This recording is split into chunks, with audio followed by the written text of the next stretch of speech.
Yeah, pain aside, life's still pretty dang good.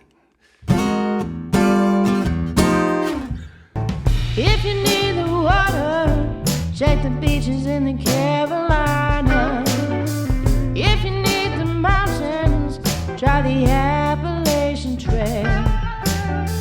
If you need the redwood trees, gotta go to Yosemite.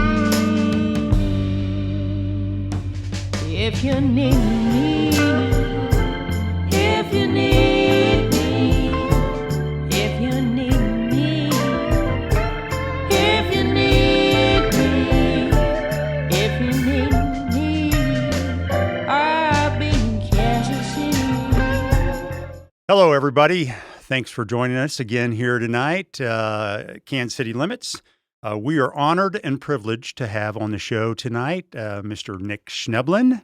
Oh. Hello, Nick. Well, hello. Thank you for having me, Jay. Thanks. And joining us tonight, my special guest co-host is Lisa Blummer. Hello. She actually helped to set this thing up for us because I know you guys know each other well. And I really had a plan this season of coming into the season, and I really wanted to have some co-hosts, and I wanted to have some female co-hosts. Nice, and, cool. so I fit the bill. She did, and she knows everybody in town. So that's why we're here. And thank you, Lisa, for joining us. Well, I'm honored to be here. And you brought this weird dude with you. That's Murray. How'd you hook up with that That's guy? Murray. Okay. Hello, Patrick. Thank you for joining us as That's well. right, brother. Mr. Patrick Recobb. All right, let's jump right into this. Again, we're going to talk about everything Nick Schnebelen. All right. All right? Yeah, I love it. So let's go ahead and jump right into your first topic. Tell us a little bit about your music journey. Yes. I grew up here in Kansas City, and and my father played guitar, and my mother sang. They had a band for years, and my dad's parents and my mom's parents both were musicians also, and it just kind of keeps going back through time, and so grew up in Kansas City, starting to play. My dad played like rock and rolls, and then he really fell in love with the blues. And it was about that time that he started, getting me into Johnny Winter and stuff like that. And, a lot of different blues rock kind of guys, and then we got to play with everybody in Kansas City back then too. It was really cool. Were you playing with your dad? Yeah, I started playing with my dad when I was about 13 or 14. Wow. Yeah. Is that where the Flying V comes in? Right, the flying That V. Flying V, because like Johnny he's got the Firebird. Oh, Firebird. Okay, yeah, the Firebird. Okay. Yeah, Gibson Firebird. So that was my dad's main guitar. Where were you guys playing in town back in those days? Oh, where would we play at? We did the jams at the Grand Emporium, of course, and we do the jams at Harling, Mama Ray's jam on Saturday afternoons, and BB's Lawnside with Lonnie Ray on Sundays too. And how old were you at that point? About 13, 14, yeah. So I was just starting to, Good Lord. And then we were playing in all kinds of honky-tonk rock bars and around the city, and my dad would take me to Paola to play the Roots Festival when that started. It was a very small festival, a very long time ago, but he played with a Chicago saxophone player named Ab Locke, and his girlfriend lived in Kansas City, but he lived in Chicago, so he'd come down but she had her H&M barbecue, and they had a jam there. Here in Kansas City? Yeah, on Saturday nights from like 2 a.m. to 6 a.m. And so in the summertime, I'd be down there hitting that up. We go do a gig, and then we leave the gig and go to the jam. Yeah. Wow. So literally in your blood. I mean, you just could not get out of this deal. Yeah, and I played with him for a long time, and then in winter of '97, I moved out to Philadelphia in New York to go play out on the East Coast, something completely different. By yourself? I had never been there. I didn't know anything about it. I had a girlfriend at the time that was going to school, and she I decided to go with her to see what it was like. Had to be a girl. Had to be a girl. And I was out there for about 9 years. Wow. Yeah, that long? Mm-hmm. I never knew that. Yeah, and then it was about a year and a half before I moved back. Danielle and Chris, my brother and sister, moved up to Philadelphia to live with me for about a year and a half so we could get into all the clubs that I was playing up there. Mm-hmm. And then we'd have a place to tour to, when we came home. I knew we were going to come home eventually, but I was like, well, let's just get, instead of me just moving home, let's have you guys come out here for a little while. Yeah. And get, so that's how that worked out. So how did all those connections expand out from there, from Philadelphia? Well, I mean, as far as like well, what's your question? Like, Well, like when you guys formed Tough, mm-hmm. so you're out there getting into all these other clubs, right? Mm-hmm. Yeah. But did that establishing yourself out there help get more?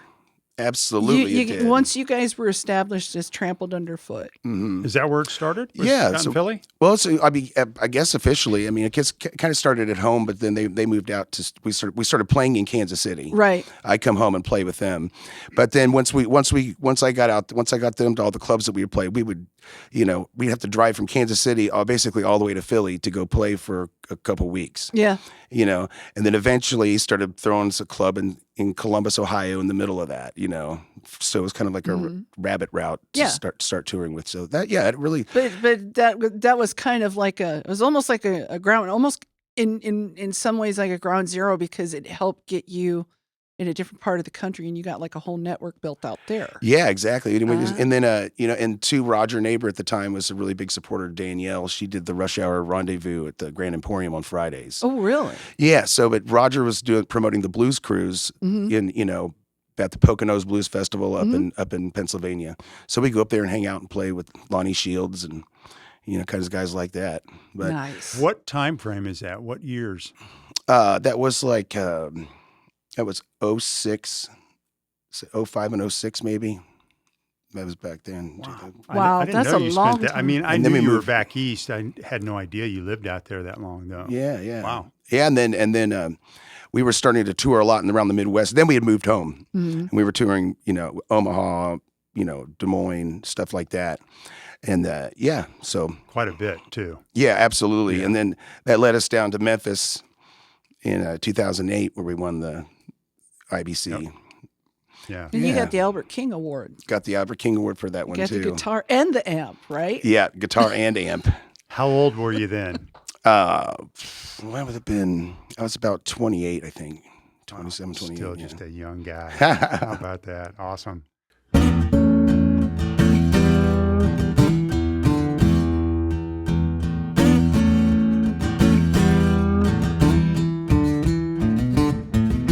Lately, things don't seem the same. Too many ups and downs, I can't see straight.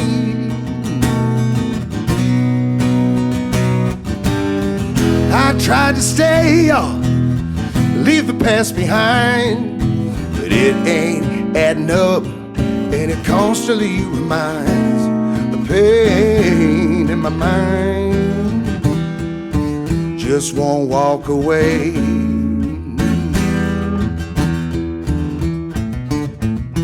We've both been mean. Oh, that breaks my heart.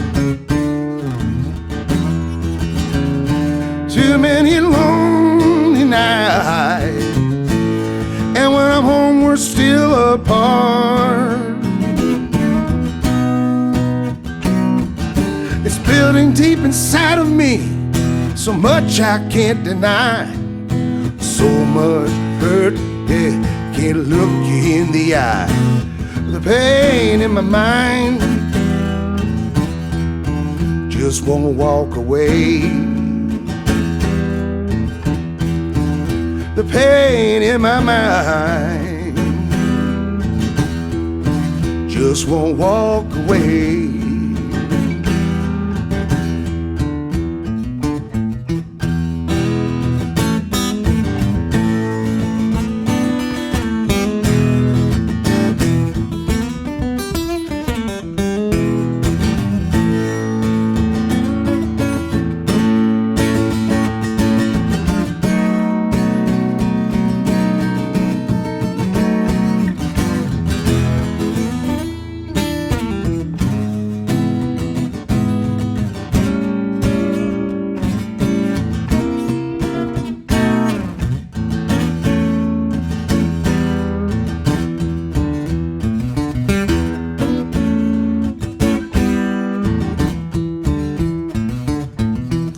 been on my own 2 feet, giving me time to think.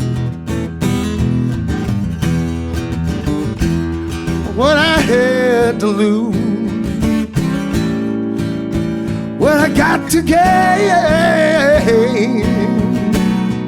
Ooh, used to run for comfort when I needed you. Now I'm running for cover. There ain't nothing I can do.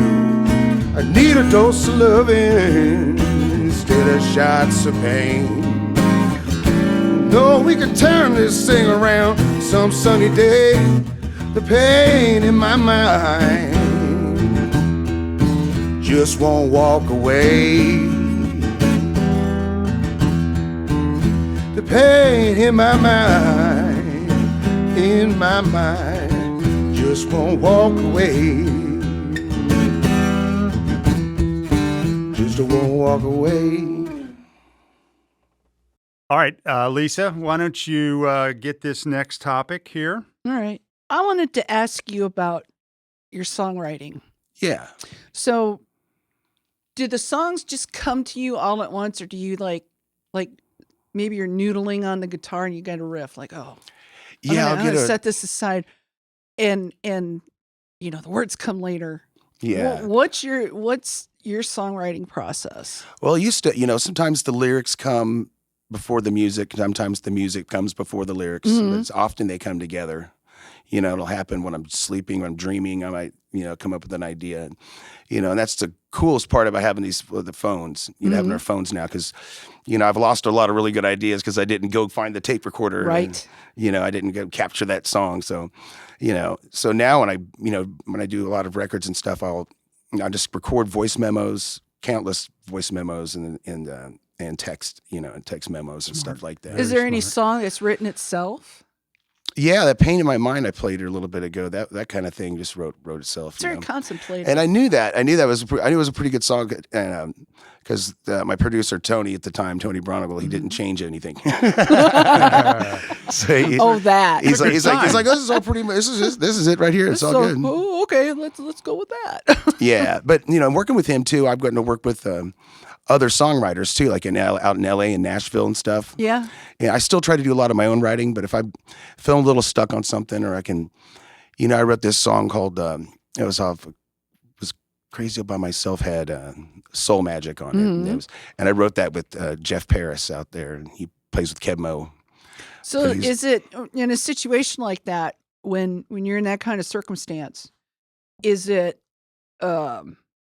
you guys are just kind of kicking around, like, there could be an exchange and there's a phrase, someone may say something like, that's a really good idea for a song. Yeah, we put the lyrics together on that one. But we spent, and I was out in LA making the record. We spent 40 hours, I think, writing that song. For one song? For one song. It could happen that way. Yeah, It yeah. can happen that way. So is there ever times where, let's say you have two separate songs, Mm-hmm. and it's like, well, I like what this song, how this song feels over here, but it's just not quite there. And then you have like an entirely different song that pops up, right? Yeah, exactly. So has there ever been a time where you have like these two completely different song thought or ideas for songs or parts of a song that don't work separately, but when you put them together, they make yeah, exactly. That's a great question. Yeah, it's, definitely, building a song, you can have, I was always really good at coming up with the first line of the verse. Mhm. And then a songwriter buddy was like, you need the last verse needs to have a really good line on it too. And it's about finishing you can write a song, right? But can you finish a song? That's the that's the point. We get all these ideas going, but you have to get it done. I saw it was a documentary years ago, Buster Keaton, who's silent movies. Mm-hmm. You know how they're cranking all those movies out, right? Yeah. And he said, I always knew, he goes, the first thing I would shoot, you get the beginning, and then you do the end, and then you just figure out the middle. There you go. And I kind of wonder, because it's like that sometimes when I'm working on a project, and it's like you get an idea, like, okay, this is a great start, but then it's like, well, how do I want it to look? But I just wonder if it's like that when you're writing a song too.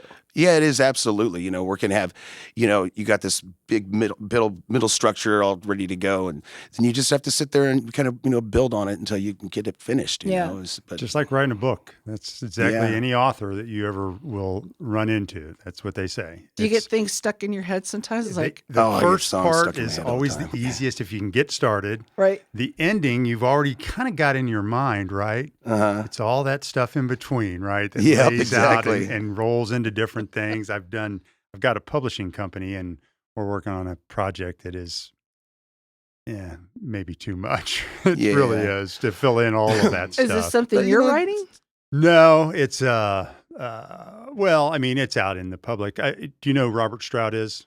Yeah. Okay. Okay. So I have his manuscripts. Oh my. Yes. Yeah. So more commonly known as a Birdman of Alcatraz. Yes. So Yep. I got a bunch of guys that have been working with me on this project for, I don't know, 8-9 years. It's been a long time Wow. to try to fill in. I mean, we're struggling, but back to the music part of it. I mean, you present your beginning and your end, you fill that in.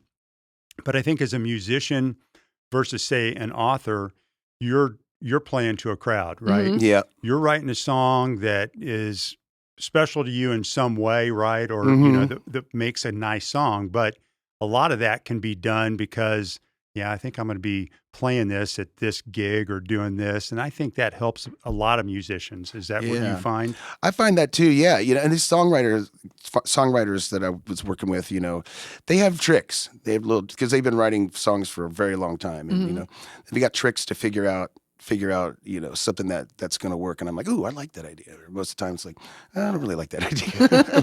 But it's still an idea. Yeah, but it's something. You got to get something on that, you know, on that paper to. But Well, and I can imagine too when you write a song, it can start acoustic, mm-hmm. but it has to be like especially if you're going to perform it live, depending on how you're going to present that song. Yeah. If it's like one of the big Nick Schnebelen shows that's just, you know, powerful in that, Yeah.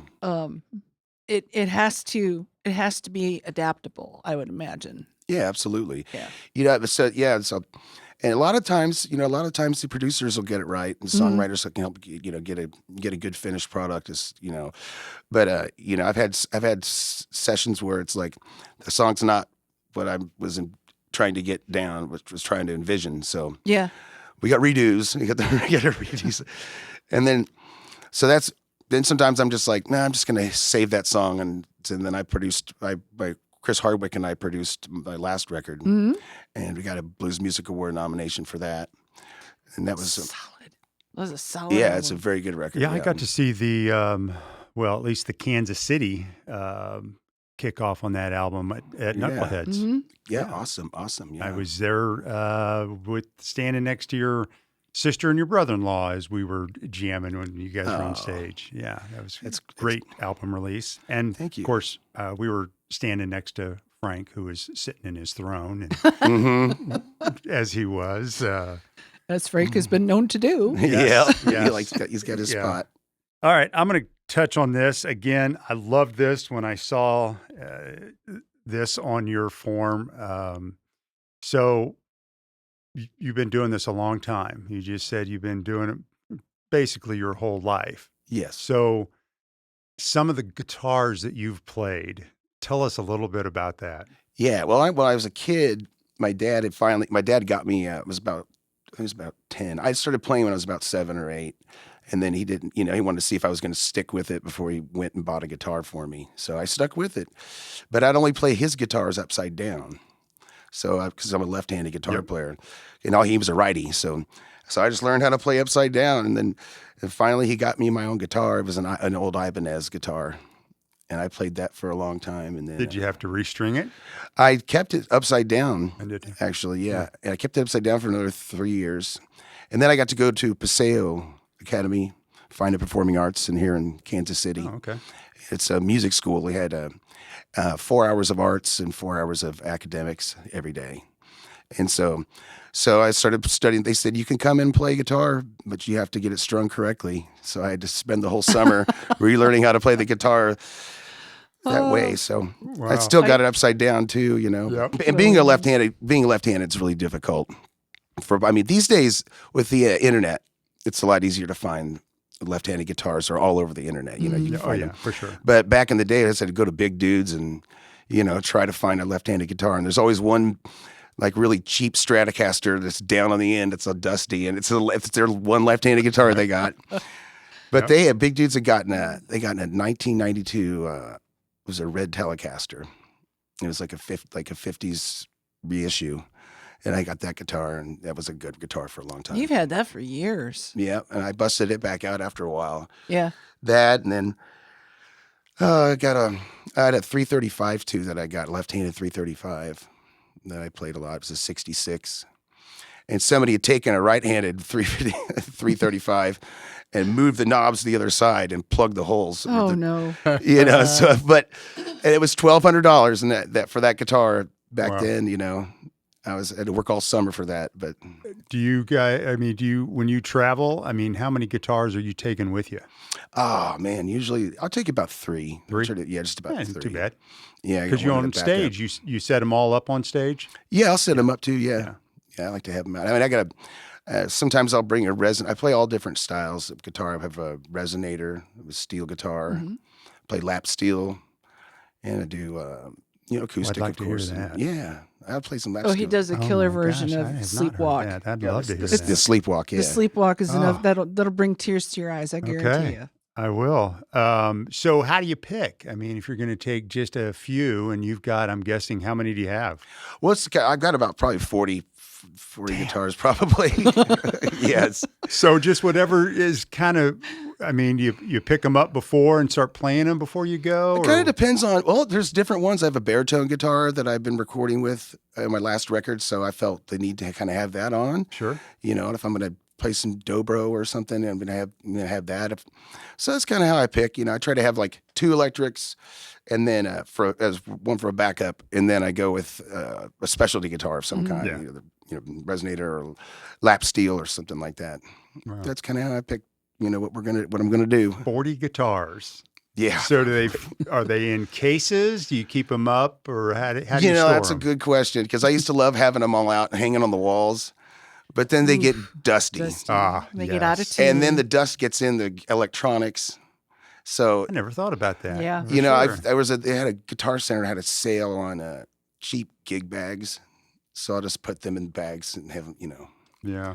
I know where they're at. I've got some really nice guitars, but I've got a lot of beaters too. You know? Are they all playable though? You could pick one and take it with you if you wanted to? Oh yeah, absolutely. Wow. That's awesome. I've got 3 or 4 different lap steels and What's the oldest one that you have? Not the oldest guitar, but the one that you've had the longest.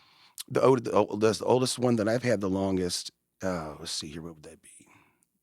Well, it's probably some of those lap steels. They're from the 40s. Oh wow! Wow! Yeah, wow! From the 40s. Did you get those 50s. Here in town, or did you? I got those. Yeah, on Facebook Marketplace. Yeah, go figure. They're kind of affordable too, because most guitars are, Did people just not know what they had? No, they knew what they had. They had but the lap steels are you can find them for like $350 a piece. But he was selling 3 of them for $550. So I was just wanted them out. Yeah, I just want to get. I'm out. Get them out of the house. Yeah. He's like, I don't need these anymore. So. But yeah, they're fun, man. I bet. That's the mentality of Facebook Marketplace, though. Just get rid of it. All right, let's keep rolling along. All righty. So I want to talk to you about producing. Yeah. So I know you and Chris did the production on your last album. Yeah. Of the What Key is Trouble In. What Key is Trouble In, yeah. And I wrote the songs for that. Great album. Yes. I wrote all the songs for that. So now you're kind of branching out into producing other artists. Yes. Yeah. How's that going? It's going it's really cool. And it's really fun.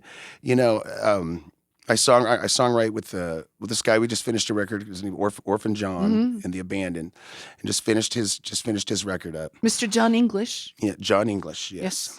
Yeah, and we had a really great time working together writing. Like I was saying too, he'll have these song ideas, and I can help him fix them or Mm-hmm. work around certain things to get it done right. And he had a lot of the band. He used his band. So sometimes we put a band together to go cut in the studio. Right. And then that's the studio band. And then the live band will go Is that play. harder for you to work with then? Well, the musics are a lot of the songs, the lyrics may not be finished, but a lot of the music's already written. So I kind of feel like it's kind of stuck with what they're doing, and if I want to start going and changing a bunch of stuff in their live show, it's going to throw them off. Yeah. Yeah. Good. So I like to have Yeah. I like to have a little healthy balance, and have 2 or 3 songs we'll write in the studio, and then we can finish the lyrics later or something like that and get the vocals So done. you're saying that the musically you'll figure out the song, and then if the lyrics need to be polished or whatever, even for like the phrasing Yeah, for the exactly. vocals and things like that. Yeah, you got to get the phrasing. Yeah, get your phrasing right. Okay. And you could try things out, but I was able to work with John with those vocals pretty good. Was that scary for you to take that on? Well, a little bit at first because he's like, I want you to produce my record, and I was like, that sounds like fun. I just got done doing mine, so let's go ahead and do yours too. Let's do Had that. you played together? We've done a lot of shows together. Yeah, we have. Well, so he knows me. joined. In Kansas City at Kings of the Blues. He was. Oh yeah, you told me that. He was on stage for what 2-3 songs? Yeah, something like that. He popped in at this show. Yeah, at that show. Yep. You called him up. Yeah, definitely. That's right. Yeah. Then well then, go ahead. I mean, was it hard making that? I mean, because was it hard making that shift where you know as an artist what you want to hear in the studio, but then if you're the producer, you have to learn how to, I guess, work with that other artist and what their vision is, and the band too, Yeah, and they're all really great guys. So they took a lot of the input. But they had one section in a song that was a little funny. Mm-hmm. I said, let's try this instead. And I rewrote an ending for him on a couple things, and awesome, just to make it a little better. Yeah. And they all liked it. Yeah. And if at the end of it, if there was any guitar that needed to be recut, I just went in and did it. So how many songs? That happens from time to time too. I mean, sure. Not trying to change all their stuff, but I was like, well, I could just get this done right here. Yeah, just make this edit. Yeah, it's just an edit. How many songs are they? Have you done a whole album? Yeah, we did it. We did 13 songs. Yeah. Oh, wow. 13. And has it released yet? He's supposed to release it this next year, I guess, or later. I don't know if it's this year. I think it's set. I think it's slated for next May, next March. I think is what it is. So a new title. Yeah, and I think he wants Nick. me to do. I think we might do another. We might do another one. Well, we might do another record. So, as a producer, from your own experiences, from when I know you've worked extensively with Tony Bronigal. Yeah. Were there things that you picked up along the way that, okay, that works here, but it doesn't work in every situation? Like, I'm going to do it differently myself. Oh, totally. Yeah. Yeah. That's a great question. Yeah, it really is. Yeah, Tony's got his, and he likes to use his band out and he likes to play drums on his records. Right. So you got him, but you got Hutch Hutchinson from Bonnie Raitt's Oh, band sure. on bass. Oh, yeah. That's. We had Mike Finnegan before he passed away. Yeah. He was just the wrecking crew of blues. Pretty much. Larry Fulcher, know. Well, you could, yeah. So when you guys are recording, when you were recording your albums, that's who your backing band was. Yeah. Well, Chris played drums on it. Yeah. Chris, I think it's one of the few situations when, Tony's like, okay, Chris, you do it. You play the drums on this one. You're talking Chris Hartwick. No, Chris Schnebelen. Oh, Chris Schnebelen. When Okay. we were doing Trample Underfoot Okay. stuff. Okay. Yeah. Getting my Chris's mixed up. No, you're fine. I got you. A lot of Chris's. But yeah, but yeah, those guys are just, great musicians. Yeah. So. Well, they probably. I've seen this with so many different musicians. I've seen this with your guys on stage. You get the telepathy. Yeah. And it's not even if you're watching in the audience, you just think, oh, what a great show. These guys are magical. How do they do it? It's a telepathic thing. Yeah. When we did the band, when we did Crazy All By Myself with those guys, I mean, everything was one take, maybe 2 takes. How'd you feel about that? I loved it. It was great. You're like, I mean, I was like, sounds great. Or Tony's like, no, just roll the first take back. And we'll just drop us in here. wow. Yeah. Wow. So if your name gets out there as producer when this album hits, are you thinking you may take on some more? I would love to do that. Yeah, I think so. You've been around long enough to know what makes a good album. No, thank you very much. I mean, I would imagine that when people see this and hear it, that's probably what's going to happen. Then you're all of a sudden going to have to, now you've got this schedule that you've got to compete with, right? Yes, it's true. It's true. I hope the best. Oh, and I can hardly wait to hear this one. You got it. Thank you, JD.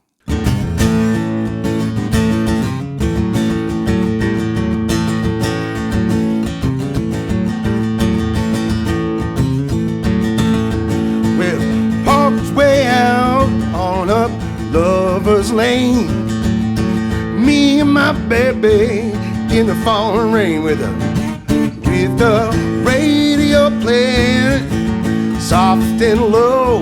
We was slipping and sliding in that tuck and roll. Ain't that paradise? Ain't that close to heaven on up above? When you lay your beating heart, lay it down the altar of love. Sick with passion, being down tight.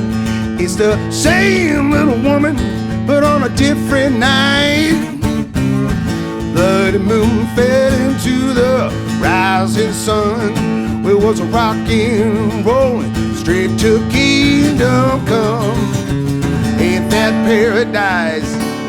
Ain't that close to heaven on up above?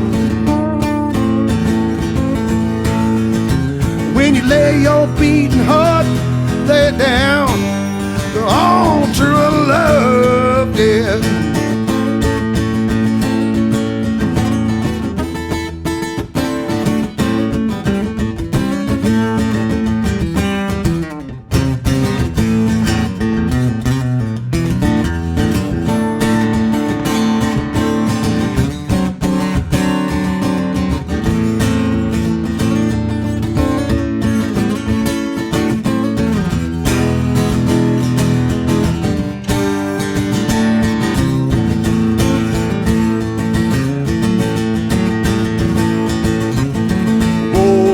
Tumbling in the afternoon, I was a matinee idol in that motel room.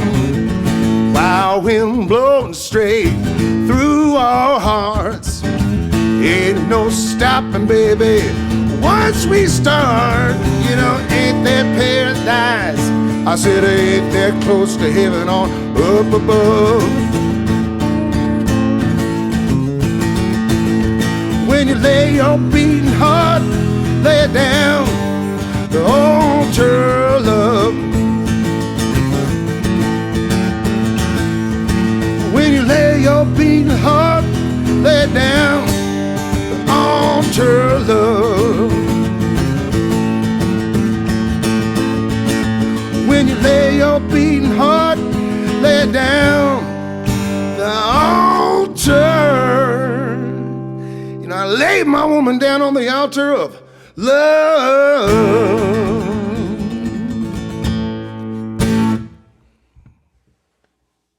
All right. So again, I want to thank everybody for being here at Kansas City Limits. Of course, we have Nick Schnebelen on the show. My good friend Lisa Blummer is our co-host tonight, and we are going to run through some of these. These are some of the musicians that we all know here sitting in this room very well, but I know you've traveled with a lot of these guys. I know with Adam Hagerman. Yes. He's just a phenomenal drummer here in Kansas City. He's been with you. I know you guys were doing opening for Thorogood with him and Cliffy too, right? Yep.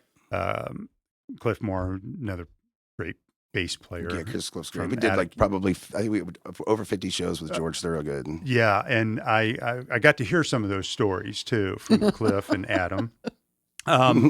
O'Shea Adams, another great bass player. Boy, Yeah, very and Jack soulful. Garut, and man, they must gravitate to you, these bass players, right? Oh man, You've got some great ones on yeah, this they're list. great players. You know, Adam and Jack are really good friends too. They've known Yeah. each other Yeah. for years. So, Yeah.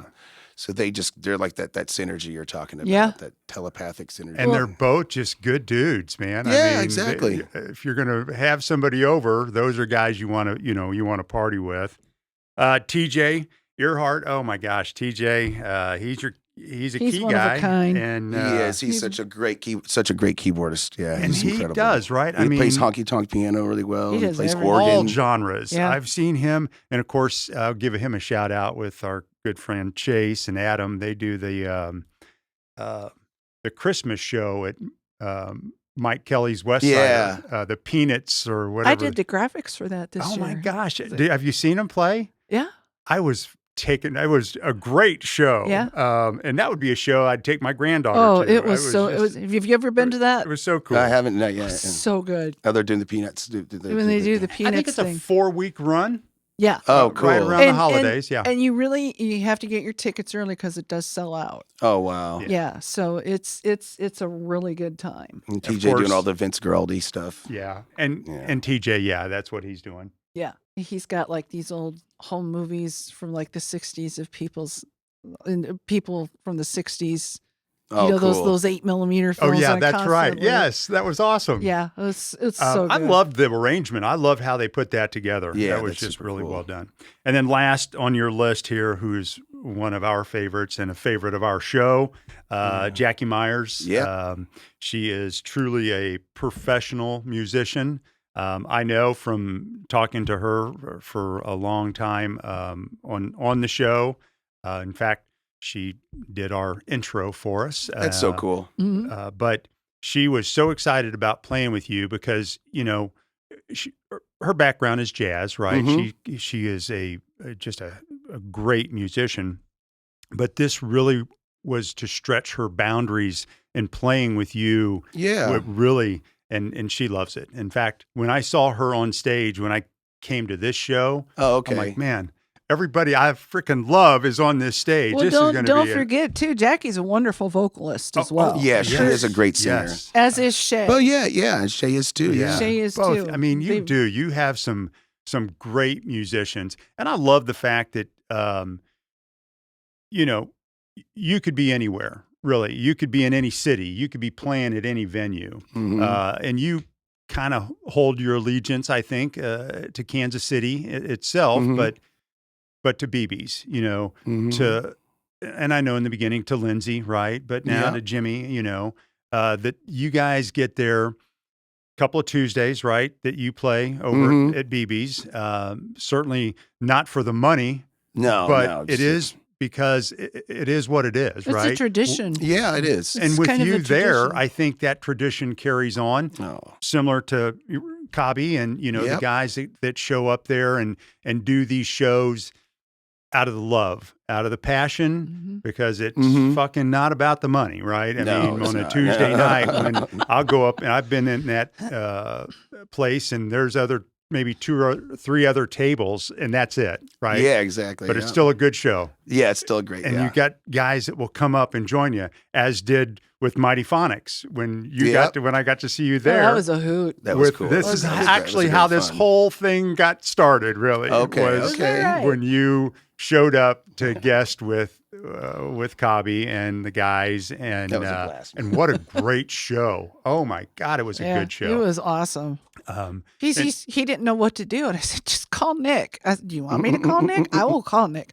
Because Carl Angerer, Yeah. his mom was having health issues, and Carl Yeah. had to. His mom was, I think, in Columbia, near Columbia, Yeah. and Nick stepped in there, and it was just on a whole other level. had you played with these guys before?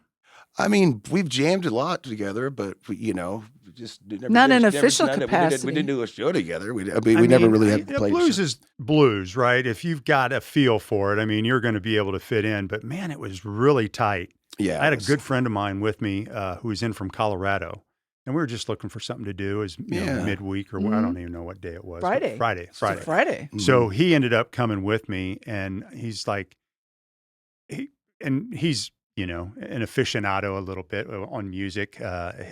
He was around it growing up, kind of like you, his whole life. His dad was in radio from when Noel Heckerson. I'll give him a plug. He's a good friend of mine. But so that was the comment.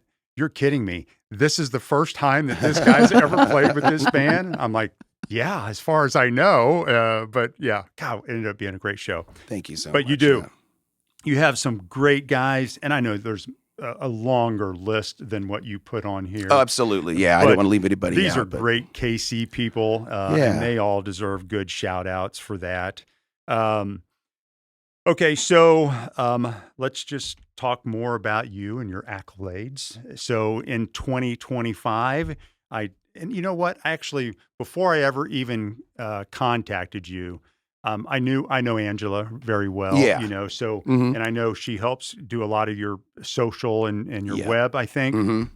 So one of the things I saw on there that you were nominated for the Blues Music Award for Best Blues Rock Album. Yep. So tell us a little bit about that and how that got the nomination, and then that little process that that goes down to where's the final vote at? It's down in Memphis. In Memphis, yeah. Yeah, down in Memphis. So, tell us a little of that.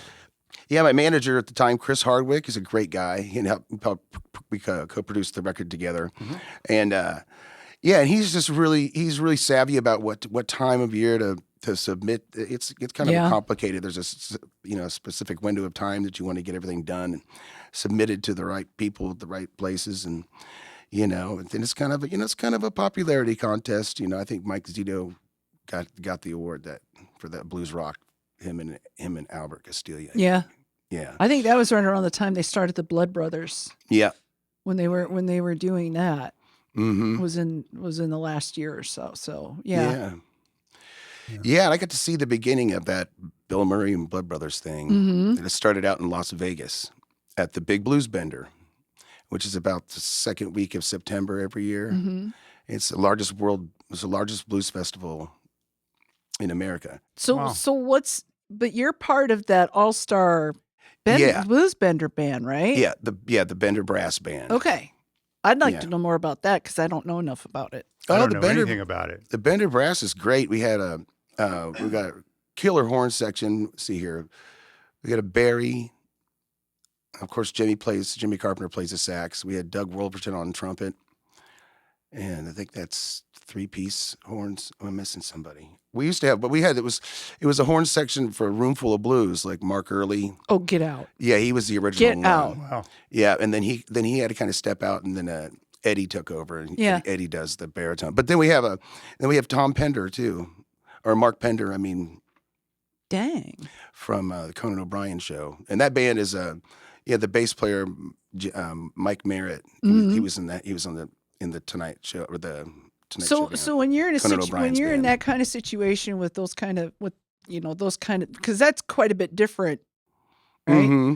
So is there somebody that steps up as the musical director? That would be Jimmy. Yeah, that's Jimmy. Yeah. Does he give you an idea like, okay, guys, I think we could do great with these songs? He lets me kind of do what I need to do but I try to. There's so much material though. We do like 150 songs in a week, and we have to learn all that before we leave town. Oh my gosh! Do all that. Yeah, we got I use an iPad so I can read charts and just try to get them organized before I get out there. Wow.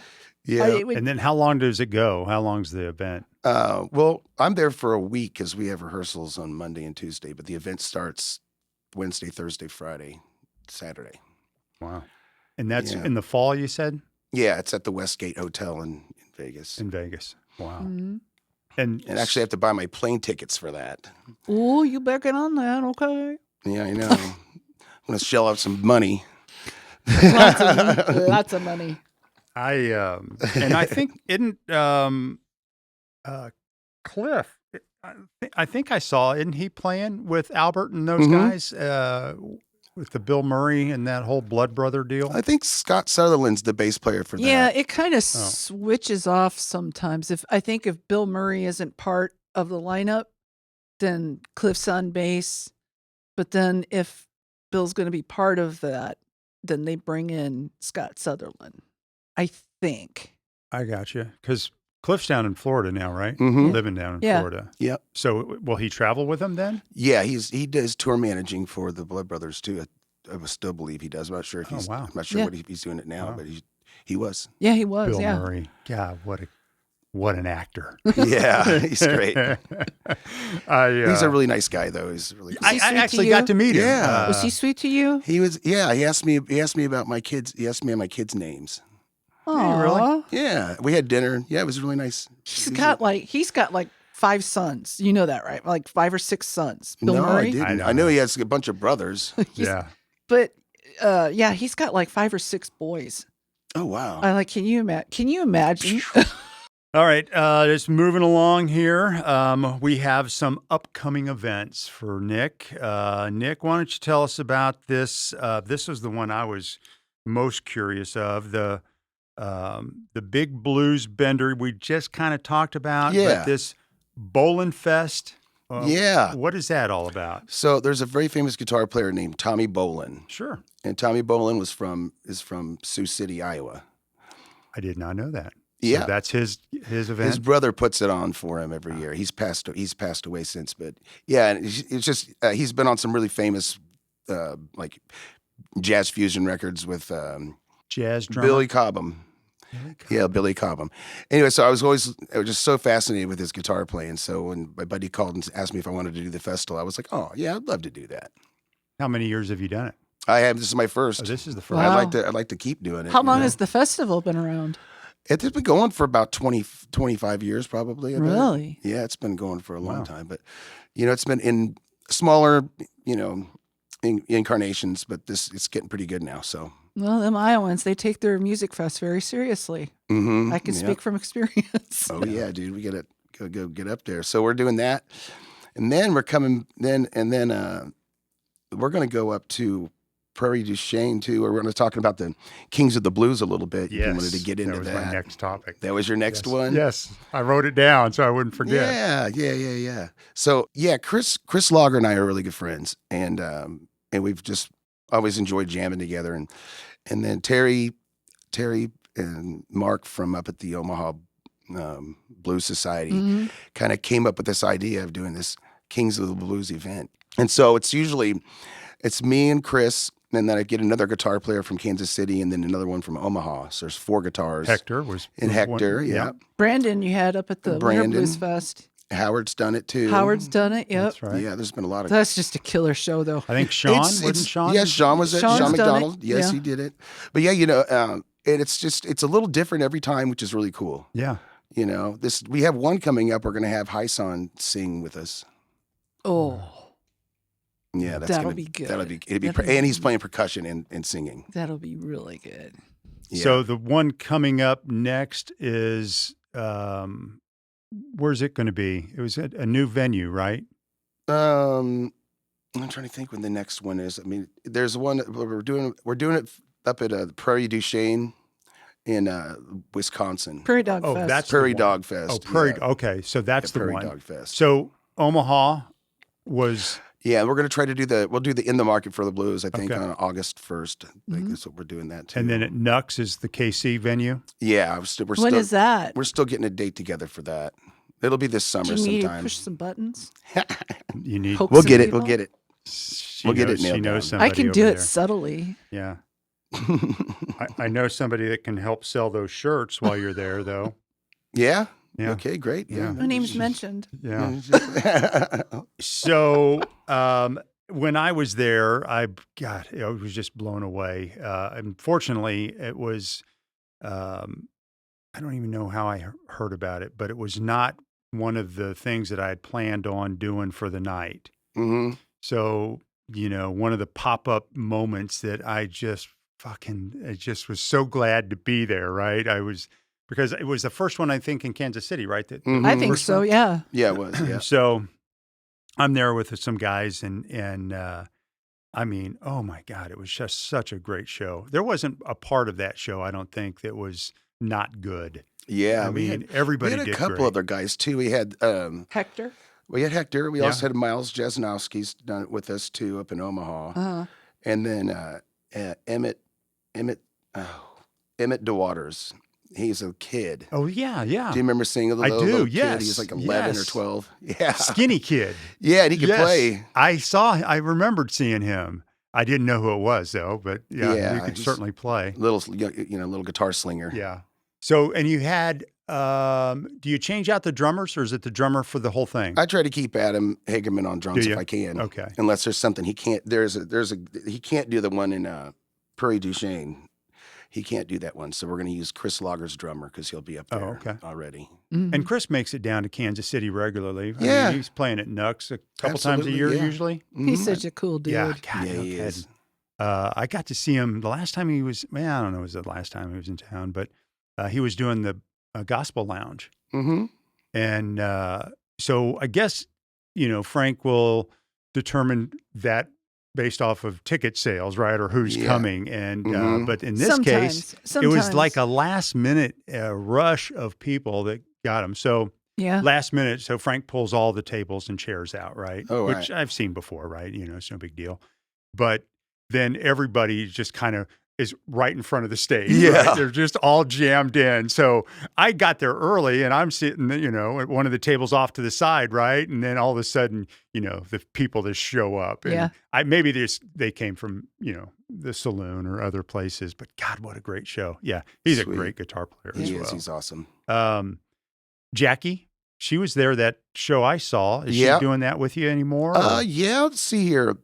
Chris Lager's old keyboard player, Jeremiah Weir, has done a couple things with us that Jackie, if she was already booked. hmm So we got to, She's a busy gal. I got, Yeah. and putting these things together. So it's an 8-piece band. We got, Michael Pujato on percussion, but he can't make this one gig. So we got to call. Then I've got Heis on, God, but on those are Zoom. great fill-ins, Yeah, those are though. great Holy fill-ins. cow. right?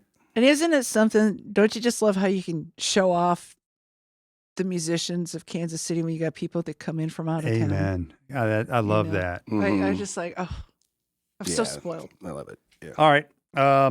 We're getting, we probably ought to get this thing wrapped up. I did want to touch on, again, how you can find Nick, Nick's music. He's at nickschnebelen.com. All over social, Yep. Facebook, Instagram. I think, are you on TikTok? Yeah. TikTok, Angel's, everywhere. Angel's got us hooked into everything. Nick Schnebelen, just type it in. You'll find him everywhere.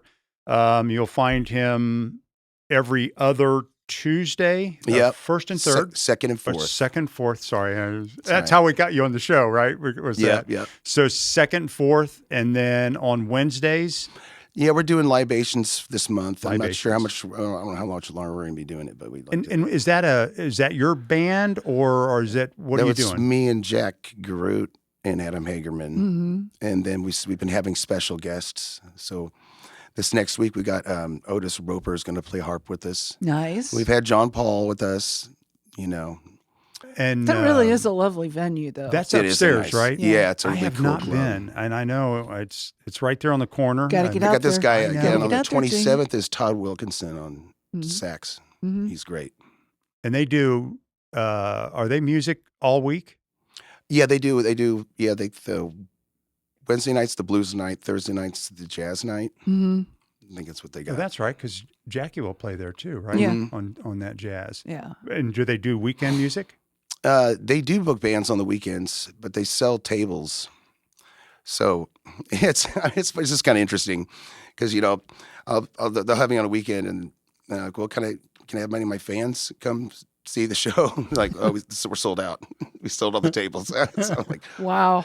okay. Well, that's not a bad. That's for a venue. That's not a bad position to be in, though. No. And now, so again, all I know about this place is they haven't been around that long, right? They 4 or 5 years, maybe. Yeah. Yeah. And downstairs, that's part of Yeah. it too. Is it restaurant Yeah. I think They don't serve food. downstairs? Yeah, the downstairs is a bar, but the upstairs is the actual venue. Right? Yeah. Okay. So 1909. Yeah. 1909 at Libations is how that I think plays out. Mhm. Okay, so at least through the end of this month, you'll be there on a Wednesday. Yeah, with some special guests. Yeah. Okay. Anything else? Any news that we need to know? Any big festivals or anything that we haven't touched on? Just trying to think. We've covered most of it. Yeah. We've covered most of it. You guys did great. It has absolutely been a pleasure. I love having you on this show. Thank you. Now I get to go out and say, yeah, we had Nick on the show. So, Aw. and I left a message. I talked to Brandon first, and he's like, well, here's her email. Send her an email. So I sent your sister an email. And Okay, yeah. haven't got a response, but maybe I'll sick Lisa on her. But I know her just like you. You guys are so busy all the time. I appreciate you taking the time to come on the show, and this will be one with the music and all the information that you provided. Gives everybody a little insight to you, and that's what we're here to do. Is a little spotlight. Well, thanks for having me. Thanks for having me, I Jay. loved it. Thanks, Lisa. Superstar. And Lisa, thank you. Thank you. Yeah, great job. All right. All right. Yeah, pain aside, life's still pretty dang good.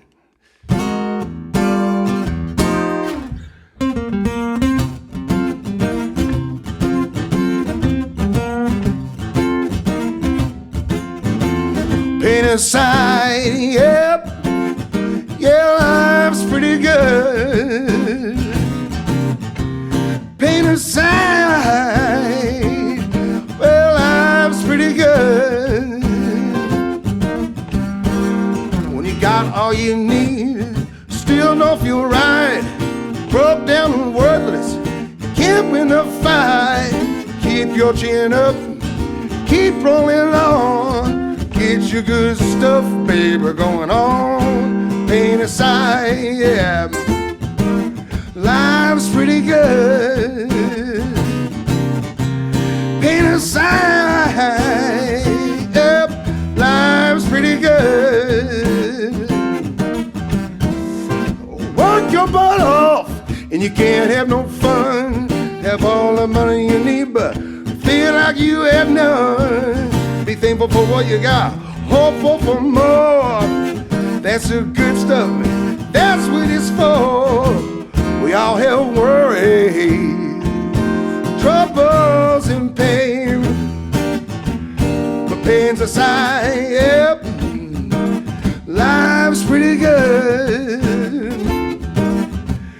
Pains aside, yeah, life's pretty good. Oh yeah, yeah.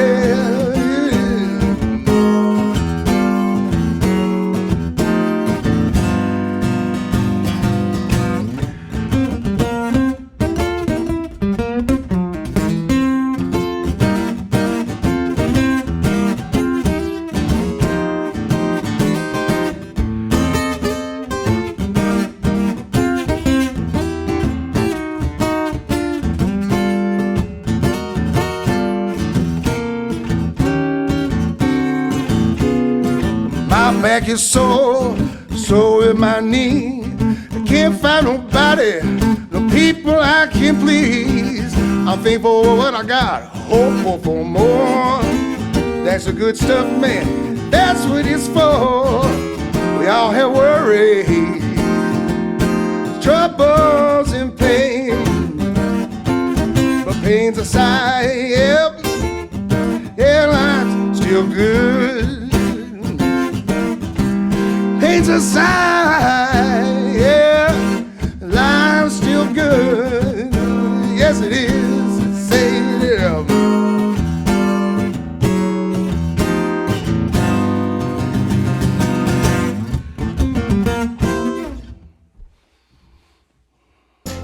Support for this program provided by Kansas City Camping World, 2 locations, Green Valley, Missouri, and at the Legends, Kansas City, Kansas. Scores Sports Bar and Grill, great food, ice cold drinks, and wonderful local live music. BAMOapp.com, one QR code connecting fans to everything with the band. Daybreak Recording Company, you create it, we handle the rest. And this program is provided by the Kansas City Limits Show, spotlighting local Kansas City musicians and much more. Oh my gosh! I lost it. That is the one. That is